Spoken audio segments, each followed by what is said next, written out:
na iza tratrany amin'ny resaka kolikoly dia tokony hosaziny lalàna avokoa. Ary izay no mahatonga ireny koa fitelefirentsakitsika misy ny kolikoly. Itsika midradradratra ny resaka ady atao amin'ny kolikoly dia tokony hoe nandray fepetra ohatran'ny fandraisana fepetra amin'ny olona rehetrarehetra. Ao amin'ny fitsarana maefa no tena ahitana kolikoly be indrindra noho ny tsy fahampian'ny mpitsara eto Madagasikara.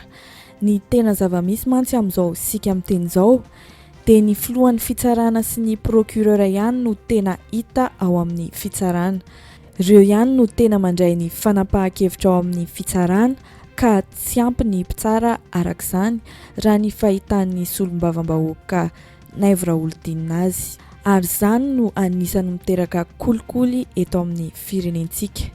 I Naivo Raholdina nefa dia efa hitantsika rehetra mpanaraka ny raharaham-pirenena tsara fa olona tena anisan'ny piso lelaka indrindra ao amin'ny fitondrana. Izany hoe efa ny olona ao anatin'ny fitondrana mihitsy no mahita hoe be dia be loatra ny kolikoly ao amin'ny fitondrana ankehitriny, indrindrandrindra fa ao amin'ny fitsarana.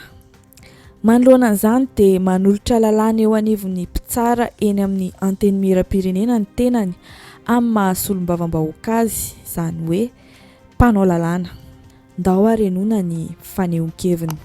Nisy ny tolo-dalàna izay nataoko tamin'ny mandahana teo aloha izay tapitra teo mikasika ny satan'ny fiain'ny mpitsara. Izy io dia hita raha antsika malala fa tsy ampy ny mpitsara eto Madagasikara.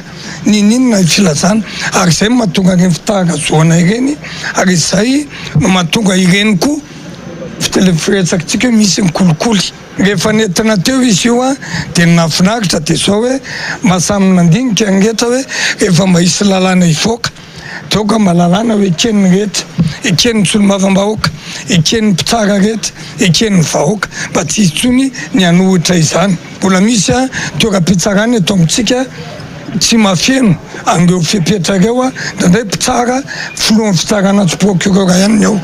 Tokony fisokatra koa ny fitsarana mbaka tonga voalohany na TPI eny Avaratrano. Amin'ity zany dia ho aveko atolotra indray izy io ka manao antso efa niona tamin'ny mpitsara rehetra izay manan-kevitra satria efa niona tamin'ny SMM tsy misakana an'io mihitsy. Ifampidinika atolo zany izay etaetan'ny mpitsara rehetra izay etaetan'ny vahoaka rehetra hoe tokony hametrahana an'io sata io eo anivon'ny fitsarana dia ho tanterahana amin'ny tolo-dalàna io.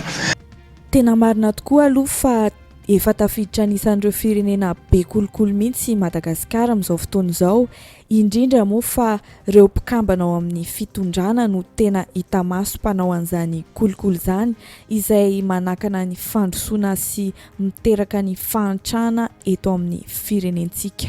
Ohatra afaka raisintsika amin'izany ny afera nalaza vao tsy ela mahakasika ny kolikoly avy lenta nokasain'ny Romivos Andrianarsoa nataony tamin'ny orinasa Gemfields tamin'ny fotoana nahatalehan'ny kabinetra azy tao amin'ny présidence. Raha ampatsiahivina amintsika dia nivoaka ny fonjatany Londres vao tsy ela i Romivos Andrianarsoa araka ity nambarany ity tao amin'ny fahitalavitra TV5 Monde. Alors j'ai été libérée très précisément il y a une semaine et pour deux raisons très simples. La première raison, c'est une conduite qui a été jugée exceptionnelle durant la détention. Et puis la deuxième raison, parce qu'il n'y avait plus aucune charge contre moi. Je suis complètement blanchie et complètement libre. Complètement blanchie et complètement libre. Complètement libre. Complètement libre. Complètement blanchie et complètement libre. Oui, Théo. Efa voaporofo anefa fa tsy madio araka ny voalazany akory Romivos Andrianarsoa araka ity taratasy navoaka ny maso ivo Britanika ity. Teo ihany koa ny fanambarana nataony NCA ary nivoaka vaovao tao amin'ny TV5 Monde ihany koa izany. Ka mazava fa nitetika ny anadio tena fotsiny Romivos Andrianarsoa ka noho izany dia mbola tsy afaka madiodio fa voapanga amin'ny resaka kolikoly avo lenta saika angorokarena ho amin'ny tombotsoany manokana. Hatreto anefa toa tsy nandrenesam-peo mihitsy nanjavona mbola tsy nisy fandraisana andraikitra avy amin'ireo mpitsara na fanambarana manokana nataony fitondrana manoloana an'ity afera kolikoly avo lenta nataony Romivos Andrianarsoa ity. Tsy misy fanadiadiana misokatra ihany koa manoloana an'izany fivarotana harem-pirenena izany fa toa mijerijery fotsiny ireo tompon'andraikitra mahefy fa manoloana an'izany na ny ministry ny fitsarana izany na ny filoham-pirenena izay mbola mifandray amin'ny Romivos Andrianarsoa araky ny nambarany Ratsilainga na ihany koa ireo tompon'andraikitra hafa. Toa lasa ohatrany hoe anjaran'ny gouvernementa britanika ihany no manasazy an'i Romivos Andrianarsoa fa tsy misy idiran'ny fitondrana malagasy ilay izy kanefa harem-pirenena eto Madagasikara no resaka. Manoloana an'izany indrindra no mahatonga ny fiarahamonim-pirenena iantso ny fitsarana malagasy anasazy an'i Romivos Andrianarsoa araky ity fangatahana nataon'ny Transparency International Initiative ity. Raha ny condamnation azony dia tena hoe nanao kolikoly izy mpiasa-panjakany ambony nanao kolikoly tratra fossazy. Izy aloha zany tsy marina zavatra teneny hoe blanchiste zavatra tsy marina zany fa eo koa zany tsika ety Madagasikara hoe misy toe-javatra toy izao aiza kosa ny andraikitra tsika ny juridiction malagasy zany mba tokony mihetsika koa amin'izay fotoana izay hoe eny ary nanao ny anjarany zareo any Royaume-Uni satria tokony nataony izy ary nataony ny zavatra nataony dia tena hoe ahoana ray zany hoe fanaovana tsinitsinina le sainam-pirenena le fanjakana etc tokony misy sazy zany ary tokony hoe tsy ho lasa ligne de conduite hoe tratra ianao dia miakatra plateau ianao manazava izay tianao tenenina eo zay ilainga fa iny hitanareo nisy communiqué nazava nilaza teo hoe c'est une fonctionnaire corrompue.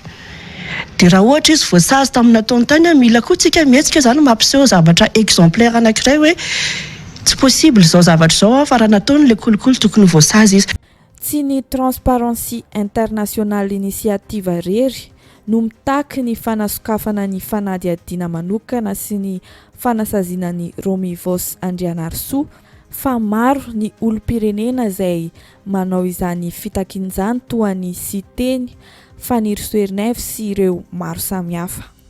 Dradradradraina foana ny resaka hoe tany tandalany Madagasikara efa miady amin'ny kolikoly ny fitondram-panjakana ka noho izany dia fotoana izao anaporofonan'izany sy andraisana andraikitra indrindra anaporofona fa tsy miaro an'i Romivos Andrianarsoa ny filoham-pirenena.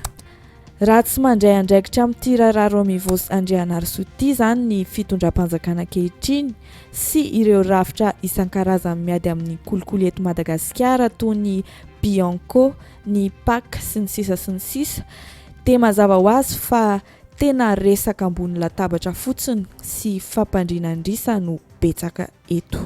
Reto fanehoan-kevitra reto no mame ny fitakinan'ny fandraisana fepetra tokony ho raisin'ny fitondram-panjakana manoloana ny resaka kolikoly eto Madagasikara indrindra fa ny mahakasika ny afera Romivos Andrianarsoa. Fa raha ny lafiny ato anatiny resantsika dia ny ireo ataontsika hoe ireo olona manodidina izao fitondrana izao dia hita hoe ahitana zavatra somary hafahafa ary manodidina ny resaka kolikoly avokoa. Fa ity raha Romi ity dia tena hoe hitanao hoe inona ny zavatra tokony ho nisy raha fa fantatry ny fitondram-panjakana. Fa nielohin'ny fitsarana britanika ny madama Romi dia tokony nisy endrika avy aty amin'ny fitondrana malagasy nanoana an'izay zavatra zay nanokatra fanadihadiana ihany koa satria aoka fantatsika fa ny numéro 1 eto Madagasikara voatotoana ao anatin'ilay izy satria tale kabinetrany na inona zavatra nytenen'ny filoham-pirenena hoe tsy naniraka azy sy ny karazana dia tokony noporofona izay zavatra zay tamin'ny alalan'ny fanokafana fanadihadiana manokana. Itsika midradradratra ny resaka ady atao amin'ny kolikoly dia tokony hoe nandray fepetra ohatra ny fandraisana fepetra amin'ny olona rehetrarehetra. Ny teo ny fitondram-panjakana nangataka ny hamonjana ny Romia tatia Madagasikara. Raha tena mitazona ny teny nomeny Andriamatoa filoham-pirenena hiady amin'ny kolikoly tokoa dia tokony misokatra ihany ny fanadihadiana ato anatiny. Efa maninona no misy tranga ao satria tsy izy rirana iny mety voasaingitra ao anaty zany raha misy personnalité maro samihafa, misy tompona andraikitra maro samihafa izay tsy maintsy tokony ataoko hoe hijerena fanadihadiana mahakasika an'izany. Manoloana an'izay resaka ady amin'ny kolikoly izay dia tena marina tokoa fa tena tokony andrainy andraiky ny fitondrana araka ny efa naverimberin'ny filoham-pirenena Andry Rajoelina matetika manoloana ny ady amin'ny kolikoly. Nanambara ny filohan'ny Repoblika Andry Rajoelina fa saziany ireo rehetra izay tratra manao kolikoly amin'ny endriny rehetra na iza na ambony na ambany araka ireto fanambarana ofisialy nataony reto izay amafisiny foana hatramin'ny nitondrany any Madagasikara. Mety eto androany sany voalohany aloha dia ny fanafoanana tanteraka ny kolikoly amin'ny endriny rehetra. Tsisy ny indrafo ho ataon'izao izay minimanao izany. Ny sazy mety ifandraikan'izany ary raisitsika sy hohevitra mihitsika dia hiatraika mihitsy ankoatrany any amin'ny avertissement izay mety ho atao dia afaka hiatraika mihitsy any amin'ny fanesorana tanteraka. Ny tompona andraikitra tsy ho mpiasa mpanjakana na eo anivony corps misy anazy tsirairay avy izay no fanapa-kevitra ao raisitsika. Za ankehitriny dia milaza mpabe maso na iza tratrany amin'ny resaka kolikoly dia tokony hosaziny lalàna avokoa. Zao mantsy ny zavatra mitranga maro loatra ary efa tafiditra ao anatin'ny fiainan'ny vahoaka malagasy indrindra fa ny tompo-draharaha rehetrarehetra ny resaka kolikoly any amin'ny ministère, any amin'ny domaine, any amin'ny hôpitaly. Eny araka ny lazaina teo na hatrany amin'ny fiangonana azy dia misy kolikoly izy ilay kabary natao teo. Tena voahaja tokoa ve zany anefa? Raha ny zava-misy ankehitriny no jerena dia ny valiny dia tsy mazava ho azy satria ny olona tokony ho saziana dia tsy saziana satria naman'izy ireo no tompony fahefana. Hitantsika amin'ireny raharaha tany aloha ireny ohatra manam-porofo an'izany toy ny raharaha azo voamboana na palissandre izay natratrarana ny solombavambahoaka Lanto Rakotomanga izay tsy misy tohiny hatreto na ihany koa ny resaka fikasana aminona olona izay tsy iza fa vadiny ihany nataony Lalatiana Rakotondrazafy kanefa toa jerijerena fotsiny tsy misy tohiny ny raharaha na dia efa mivoaka izao aza ny porofo mitohaka amin'ny tenda mahakasika an'izany. Kanefa kosa rehefa ny vahoaka madinika no manao fahadisoana kely dia tsy mitsitsy mihitsy ny fitsarana fa tonga dia any am-ponjavy hatrany.